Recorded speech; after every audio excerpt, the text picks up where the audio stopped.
everybody, and welcome back to another episode of the Proud to Work in Cannabis podcast. We are just coming off of Benzinga, and today my guest, I've known for a very long time. We saw each other. We spent some time actually spending more time outside of Colorado than we are in Colorado. But today I have Christine Hogdon, who today is the COO of Highway Cannabis, very popular retailer in California. Christine has also been the VP of People at Native Roots, which we'll talk about. She's been the COO at Vankst, my company, and of course now the COO at a leading cannabis retailer. So a ton to dig into and talk about today. Christine, finally, welcome to the podcast. Thank you, Carson. I know we've been trying to get this on the books for a while. It's been difficult to connect, but I'm happy to be here. I'm happy to be here. We didn't even get any golf in together this year. No, I know that was such a bummer. I didn't play as much as I wanted to either.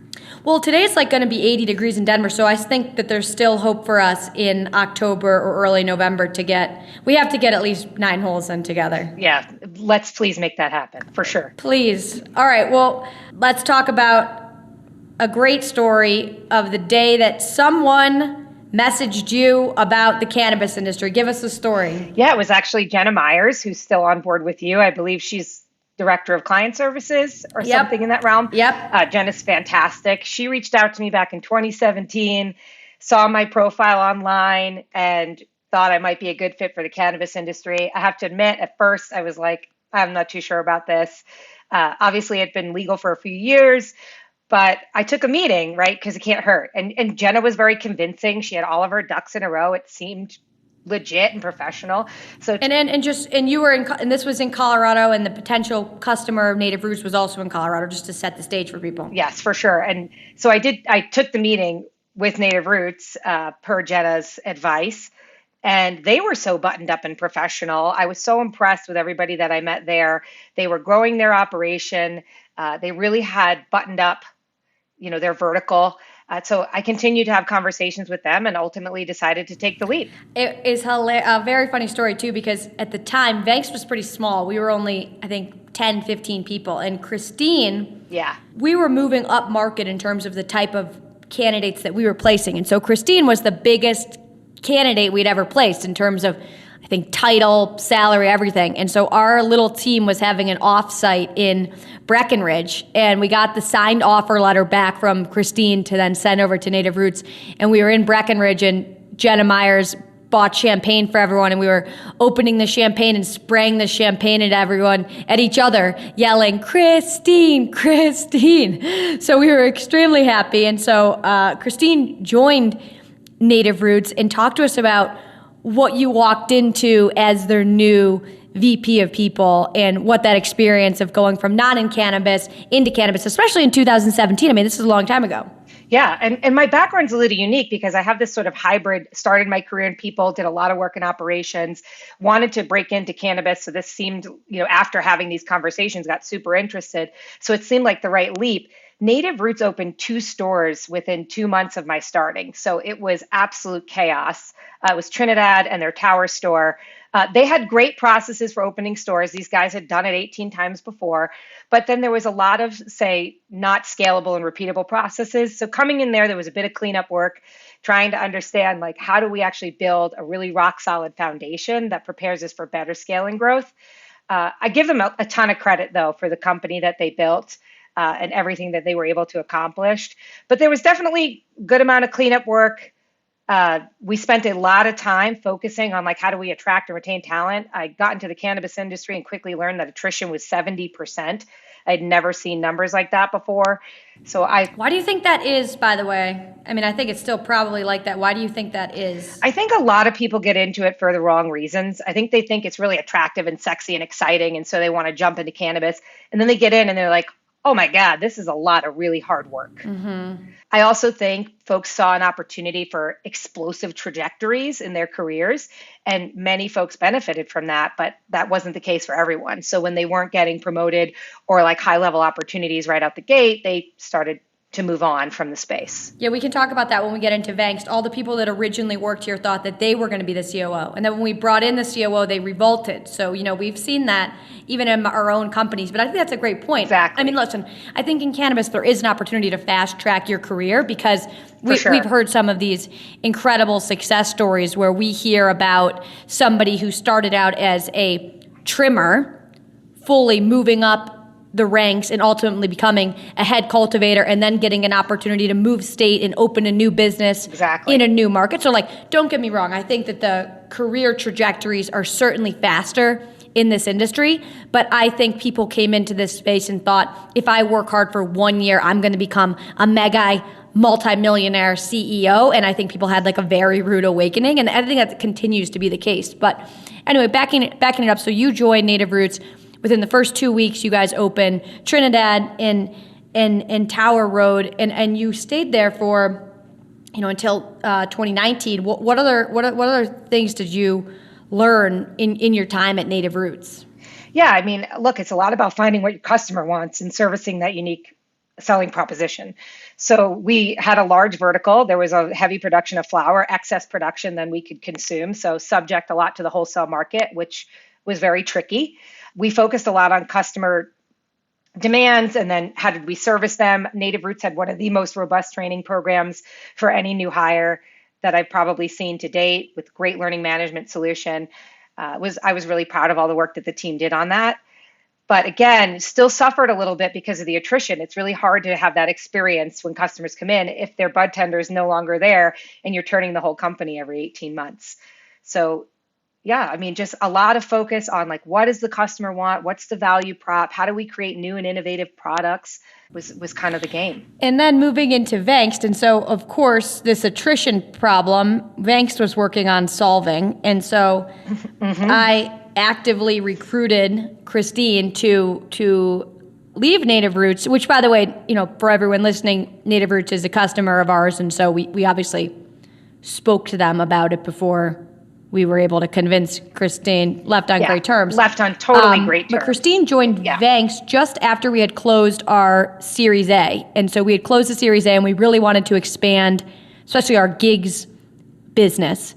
And so, but Christine, Vangst was really one of your first times going into a true early stage startup. So, I know we've debriefed on it a little bit, but talk to us about what that was like, leaving a company with, a couple hundred people and systems and processes to coming into Vangst, which was quite frankly a shit show at the time that you joined, a growing shit show. So we would love to hear a little bit about that from your perspective. I mean, look, Native Roots had a lot of employees, but it still was very much in startup mode.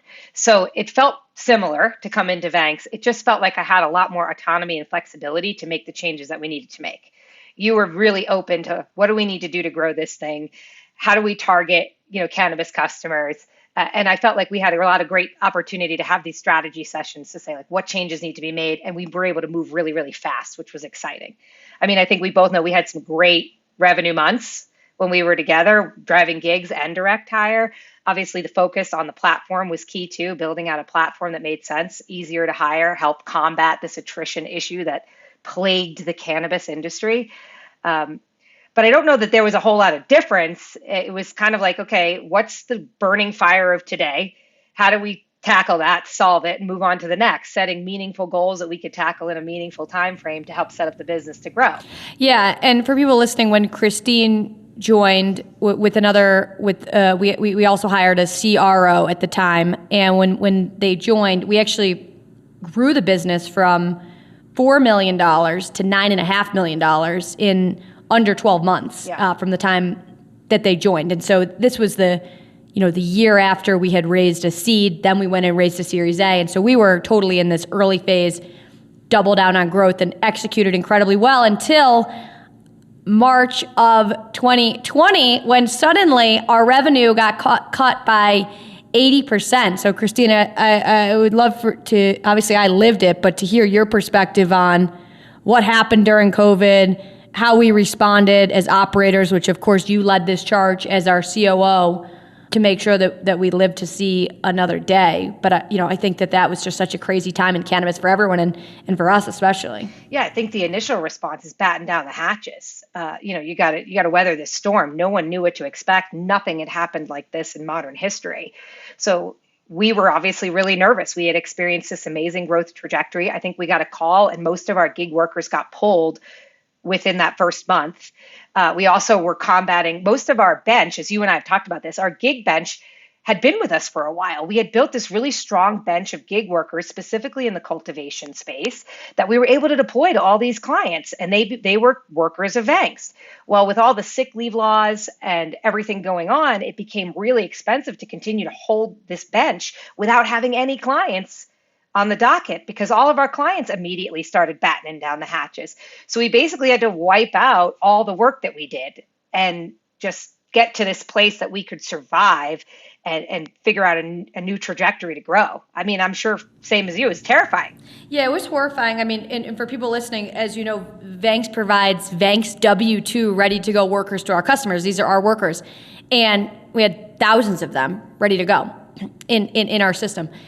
And we got all these rules that said if a worker gets sick, your employee gets sick, you have to pay them for 6 weeks or something. So we started adding it up in our head and thought to ourselves, we've got several thousand workers. If they all get sick, I mean, we're not going to be able to afford to pay them all to work. And so with no revenue coming in. So we had to, and again, they ended up kind of changing this rule a little bit later, but we had to, basically terminate all of these gig workers. Not that they were active at the time, but your whole business is building up the bench of the workers to then send to your customers. So that happened. And then, all of our customers had to operate at 50% capacity. And so they didn't want gig workers. They also wanted to not spend any money. So they weren't hiring executives. And so when I tell you that our business got absolutely slammed, it felt like we had just spent a little over a year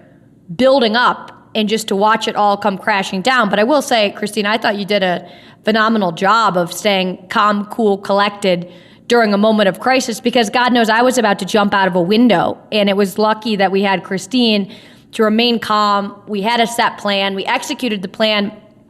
And look, we're still in business. I mean, had we not made those decisions, with the help of Christine, I'm not sure that we still would be in business today. But it was an incredibly crazy time and experience that we went through together. It really was. I mean, there's nothing to even compare it to. I'm just grateful that my mindset is generally, when there's a crisis or a problem, is like, what can I solve? Let's get to work.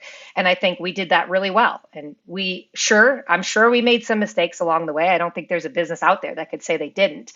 But I think we did what we had to do to preserve the business. Absolutely. And so anyway, Christine stayed with us through COVID, and then we weren't really sure when the growth for our business was going to come back. And Christine got a great opportunity to go to Highway Cannabis. So Christine, why don't you talk to us a little bit about the Highway Cannabis opportunity and why you were excited about it? And then, I want to dig into some of the meat of, operating, being an operator in the retail space, especially in California. Yeah, for sure. So I was employee number 2 at Highway. I essentially was there before there was a Highway. We acquired some assets in California. We have an asset in Marina Del Rey and 2 stores up in Santa Cruz, California, called Kind Peoples. Was really excited to do this because I work with the CEO, Chris Colon. We had a shared vision on how we wanted to run these retail assets and be able to really just operate with maximum efficiency, focus on customer service. Our general, ethos is owning our radius, right? Being so indoctrinated into the community that we become the cannabis brand of choice. There's areas that I think we've done that really well, areas where we need improvement for sure. But it was really exciting to kind of go in, do this M&A work. One asset was a little bit distressed while the other assets were a bit more cornerstone. But this was all coming out of COVID. And as you well know, while COVID was tough for ancillary companies, it was amazing for cannabis companies. Revenues were through the roof. Everybody was kind of spending money on purchasing cannabis. So you're coming out of this time when we saw just this massive spike in revenue, and then that started to teeter off. So it was about adjusting now to these new revenue turns and how we could manage that with right operational expenditure. So one thing we really focus on is obviously our labor and our COGS, because as we've continued to compress in revenue, top line has decreased year over year a little bit just to stabilize from this spike of 2020. Actually, our profitability has increased year over year. So it's really just about managing your controllable expenses as an operator, which is tough to do in cannabis, specifically in California. I was thinking about this the other day, and at the end of 2019, we were kind of in the canna session, right? We had this huge influx of cash that came into cannabis. Yeah. End of 2019, things got a little bit tough. COVID happened, and I think that what happened in 2019 ended up resurfacing in end of 2021, beginning of 2022, when stimulus started running out. Agreed. And so the last, 2 years in the cannabis industry, I mean, look, we speak about it on this podcast time and time again. It's been like a great extinction event for these cannabis businesses, particularly for the businesses in California, where it seems like is a bloodbath there. So how have you and Chris and the highway team made it through this incredibly turbulent 2 years in cannabis? Yeah, I mean, look, cash is king. So it's about managing your cash flow in and out. We have a very tight open to buy budget. We have a highly curated menu where we work with very specific brands. The retailers need to recover the cash before they can be spending more money on inventory, but the brands also need cash so they can continue to produce. So if you can get into good arrangements where you're paying on time and they can trust you to be a good brand partner, you can get some terms with these brands so that you can recover some cash to allocate to new inventory. But we do a lot of work on our curated menu, and I think that's really helped us have high margin products that our customers like, that we look at least once a quarter. And in doing this work, we evaluate diminishing returns. So we look at what SKU counts make the most sense categorically, and where do we start seeing diminishing returns? Like adding more SKUs is nothing more than tying up more cash in inventory that we frankly can't afford to do. So I manage a really tight open to buy budget. Our menu, we do 21-day inventory turns, which I know a lot of folks think I'm crazy in cannabis for running it that tight, but it works. Obviously we have our never out categories, and we make sure that those are always in stock all the time. But that's helped us, operate with some really good rigor around our cash management. And then labor is a big expense. California has the requirement of security. So that's an additional labor cost that you have. And it's, expensive to do business in California, but we heat map a lot of our stores and look at when our high times are and try to schedule our labor appropriately, so we're not having these massive influx of labor or overtime. Our bud tenders are really fortunate where they're able to make a significant amount of extra cash earning tips. So that's been a bit of an augmentation in that. But those two controllables, I mean, I probably look at those numbers every day. The two controllables being COGS, cost of goods, inventory, and labor. Inventory and labor. Yeah. And back to the point that you just made around the terms that you can get with the brands if you pay on time. Yeah. Talk to us a little bit about that. And so that means that, are you getting 30-day terms, 60-day terms? And if I'm a retailer, what do I need to do to be able to get terms from my brand partners? Because I know such a big challenge for retailers is exactly what you just described.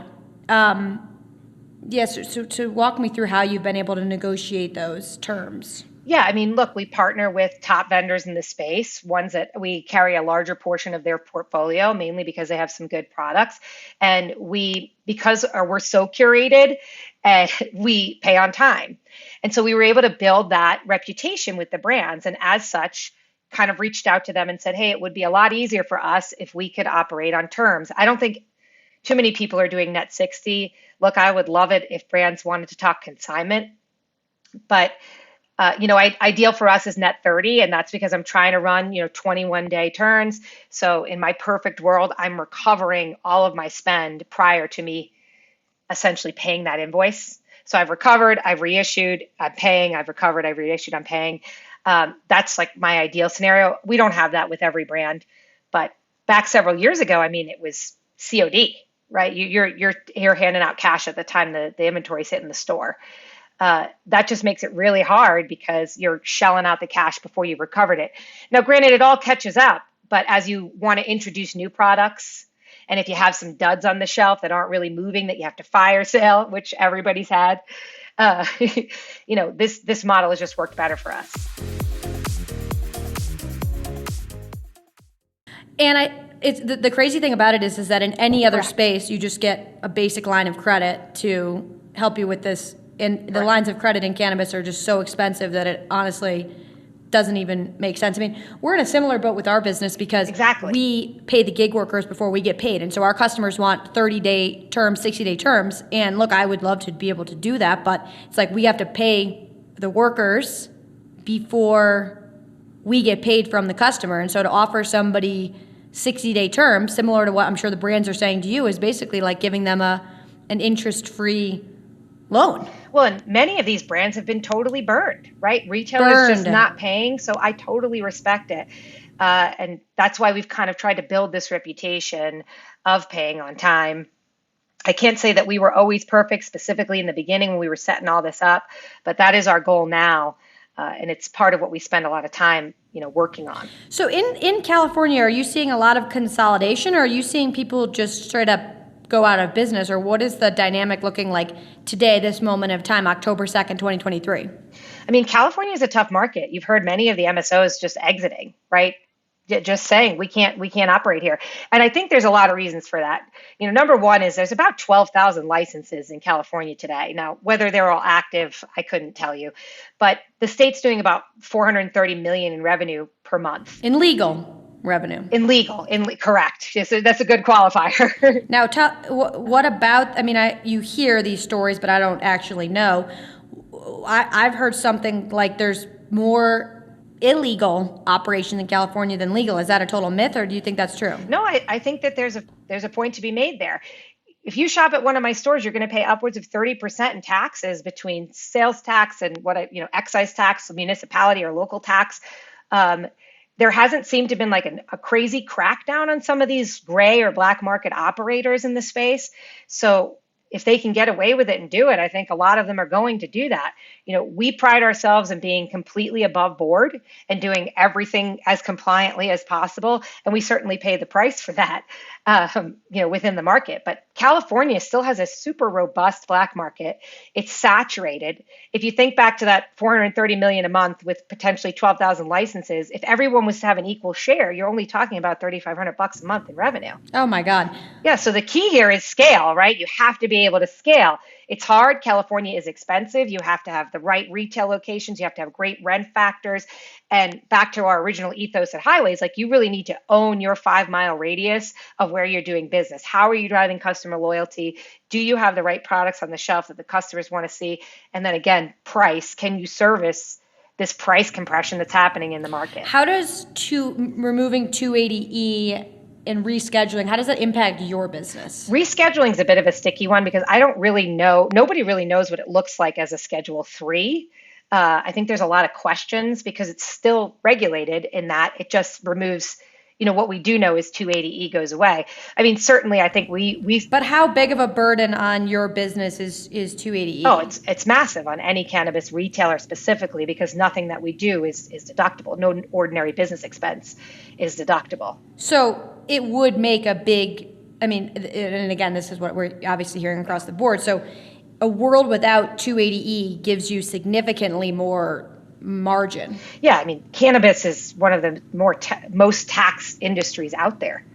So a world without 280E definitely significantly helps almost every cannabis operator, specifically retailers. So when you think about a world without 280E, and potentially sooner than later, maybe 2024, where do you see your business reinvesting the capital that you were spending on taxes? We talked to some of our MSO customers. They pay $30 to $40 million per quarter. Wow. In 280E taxes. And so, of course, we've been having meetings with them, talking to them about where do you reinvest this? So I'm curious, from your perspective, of course, smaller scale than MSOs, when you think about higher margins, not having 280E, where did you get excited to reinvest that capital? I think what excites me is more explosive growth, right? You have an opportunity to grow with your own capital versus kind of some predatory debt that's out there. I think we both saw reinvigoration at Benzinga. Folks seem to be a little more excited from like a total capital dry up to like, okay, well, we're ready to deploy more capital into the space. I think that still comes at a high cost per capital today. So if you're able to generate cash to grow your own business internally, and it doesn't take you forever to do so, that excites me a ton. I think there's a ton of operators that won't be able to dig out of the mess that they're in. There's a lot of distressed assets out there now. And so if you're able to come in and turn those around, specifically in a post 280E world, that's going to be fantastic. Yeah, so an opportunity for companies that are in a strong position to buy some of the distressed assets and make them more efficient, which seems like it's totally your jam. Yeah, it's like my favorite thing to do is come in and just hone in on efficiencies. How optimistic are you? Because for me, it's funny. I sent a note to our investors this weekend, and I said, "Look, I was super excited at Benzinga. I've never seen people as enthusiastic as I have. I shouldn't say I've never. I haven't seen people as enthusiastic as they are right now in at least a couple of years." But we've been down this road where we've gotten so excited before. Yes. Safe banking has passed the House 7 times. So safer banking, making it through the banking Senate committee is great, but we still have to get through a full Senate vote, and we have to make it through the House. So there's obstacles there. And the HHS, making saying that they're suggesting to the DEA to reschedule. They still have to do it. So I'm like really excited, but I'm also nervous because I think that if it doesn't happen, this industry it's going to be like so crazy rough. So it's crazy to think about the two extremes that we could go into in 2024. Like it could be the best year ever for cannabis, or it could potentially be the worst year ever. So where's your head at when you think about that balance right now? I mean, I'm with you. I said the same thing. We've been down this road before. So I'm so cautiously optimistic. I don't think it gets through quickly. We've seen these recommendations before, and then it's been radio silent. I think there's a little more of a vested interest given how much cannabis has grown and the legalization across the country. But I don't imagine anything happens quickly. Again, I don't have a crystal ball, and I don't have a direct line to the executive branch either. But I don't see this getting over the finish line in the near term. And so taxes are going to continue to play a big hurdle within the space. Yeah, and so the message that I heard, I was sitting with one of our investors, and he was pitching like an LP. And the LP was like, limited partner, was like, listen, I'm in the show me, don't tell me camp at this point. Yeah, and so exactly. I'm not investing any more money into your fund or any cannabis business until I actually see this. And I think that that's where we are. And so I know for my business, I'm like, listen, I really hope this happens, but we're not changing the plan at all. We're not hiring anybody else. We're not hitting the growth gas until I am positive that turning on the growth gas will result in near-term revenue to sustain the expenses, because we've all made the mistake. I mean, like, totally. How many times have we gone and hired a bunch of people anticipating extreme growth in cannabis, and it doesn't happen? You've burned unnecessarily. You have to unwind the premature growth, which is, by the way, extremely painful to company culture, process, whatever. And we've all been down this road. So like 100%. I'm just hoping that people don't get over their skis before something actually happens. Even though it would be actually better for our business if people start crazy hiring, it's like, I don't know, because then they'll all be doing layoffs if this doesn't work out, and then it will just, be on this hamster wheel again. Well, and just because we have this on the horizon, it's not an excuse to all of a sudden get inefficient. You're right. Right? Manage the business that you have today. Prepare for growth responsibly. I think it helps a lot with the price compression that we're seeing. I mean, an avenue to avoid taxation so egregiously like we are today is, monumental for the space. But I mean, like you had mentioned, there's sort of two paths. Back in 2021, when that Canna session sort of started re-hitting, a lot of folks took on a lot of predatory debt, and all that debt is coming due. The hens are coming home to roost, and I've seen a ton of deals out there, and folks just can't service the debt. Right? It's just impossible. That's a great point to bring up on the debt front. I think that in all the cases that I've seen where I've seen founders or early people just totally lose control of the business, it's because they couldn't meet their debt obligations. Yeah. And that's where safer banking would be fantastic if that actually got through, because access to banking and traditional capital, more normalized payment options, that provides a major competitive advantage to the space. That would be really critical in helping cannabis survive and grow, is getting safer banking through. But again, cautiously optimistic, because we've been down this road so many times. I know we're coming up on our time here, but if you were giving yourself advice, you were entering a new business in an operating role, what advice would you give to yourself, having been on this journey with Native Roots, Vangst Highway, all similar but different kinds of businesses? What advice would you give to yourself? Yeah, one thing I think I see a lot in cannabis is this shiny object syndrome, is getting easily distracted by what's next. Great. You're not alone. You're in really good company. So continue to drive the industry forward. Everybody talks about wellness. Everybody talks about cannabinoids and terps and how exciting that is. I'm in that camp. I love all of those things. However, that's not what's going to drive your business forward today. Wellness makes up less than 5% of the total market. I'm a big fan of the products. I use it today. But if you put all your energy into these tertiary things in the hope that you're going to grow them, you're going to end up alienating your current customer base and totally destroying your business. What drives, so if 5% is wellness, what's the other 95? Like hardcore people? It's mostly flower, vape, pre-roll edibles. Those are always going to be your high performing categories.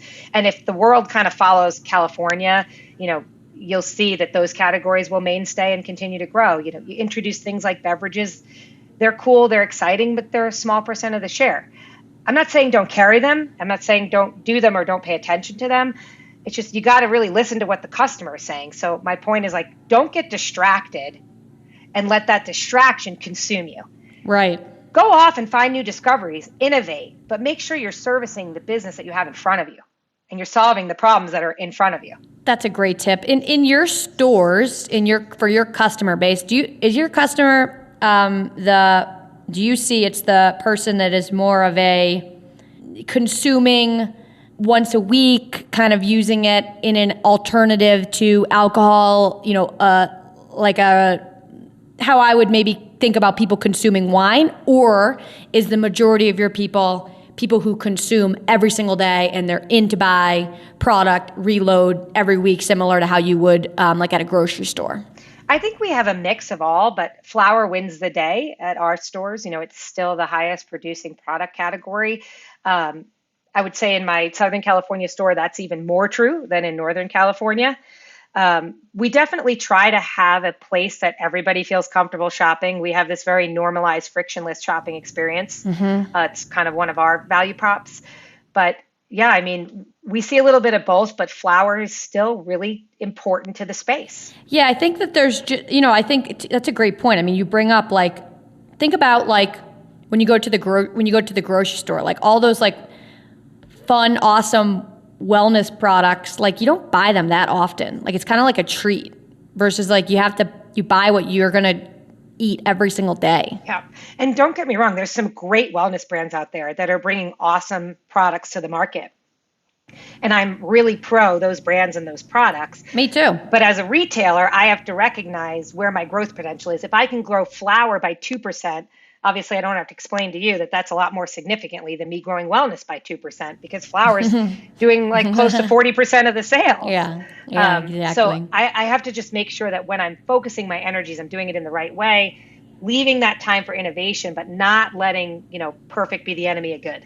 Yeah, the shiny object syndrome. There's always going to be something exciting, but bringing it back to protecting your core. I think that's exactly a lesson that we've even learned at Vangst of what's our core business and how do we protect it, and how do we contain the shiny object so that the whole company doesn't lose sight of the core. Exactly. And that we're not off here in blue ocean strategy and then completely abandoning how we make money today.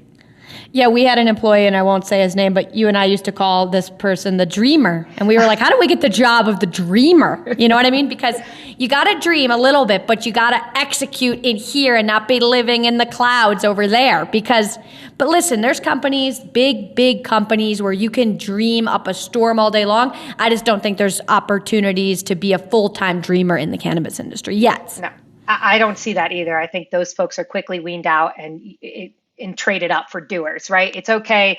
You have to kind of be able to wear, multiple hats in this space.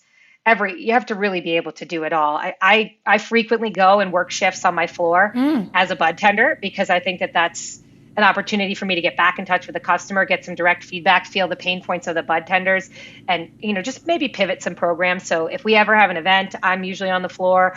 If I'm looking to do something different or launch something new, I'll go and serve a little time on the floor.